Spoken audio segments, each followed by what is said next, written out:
We have our USFL Week 6 power rankings from our man Matt Lyons. We passed the midway point. Now we're on to Week 6. Brought another round of exciting games in Birmingham with the playoff race only beginning to heat up. Should be an exciting final 4 weeks of the regular season. Birmingham Stallions clearly number one. They haven't lost a game yet. Jamar Smith, always a good DFS guy to start.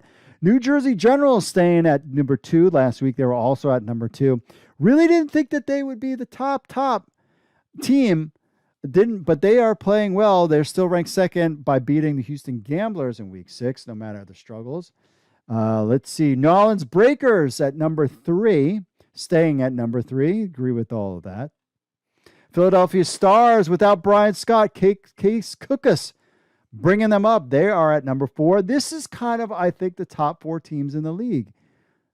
This, with the Philadelphia Stars, could be a team to watch as the playoff run heats up. We know no word on Brian Scott and if he's going to return to the field or not, but they're lighting it up, playing well.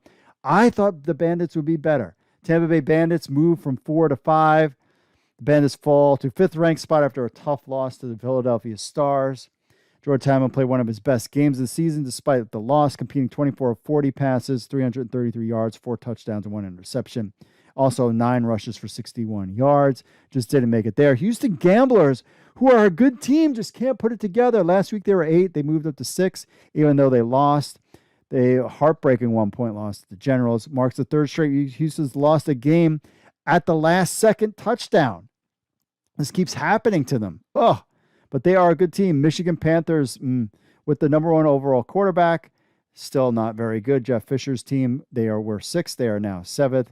Moved to the 7th spot after taking a loss to the Stallions. Everybody's losing to the Stallions. Shea Patterson played a good game, competing for 24 of 35, 209 yards, touchdown, interception. Also rushed 5 yards and a touchdown on 3 carries. Reggie Corbin played well. Lance Lenore Jr. and Devin Ross all played well, just couldn't put it together. And finally, we are who they thought they are, but they actually won a game not too long ago. Pittsburgh Maulers, they were 7th. They go back to 8. Love the fact that they have Vad Lee on their team. They tried to mount a little comeback late. Mondre London led the rushing attack, 10 carries for 50 yards. I think, honestly, Pittsburgh Maulers' problem is the coaching, the play calling. He needs to give it up and let somebody else be the offensive coordinator, Kirby Wilson. So you got the Birmingham Stallions. Then you have New Jersey Generals, followed by the New Orleans Breakers, Philadelphia Stars, Tampa Bay Bandits, Houston Gamblers, and Michigan Panthers, and Pittsburgh Maulers. I don't see this list changing much. Maybe just between the Stars, Bandits, and the Gamblers are out.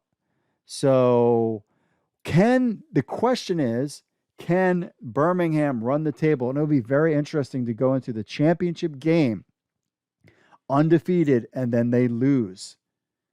Because if they go into the game undefeated, whoever they're playing, I'm rooting against. I was hoping it would be my Tampa Bay Bandits, but they need to get things together or they're going to be out of the playoffs quickly.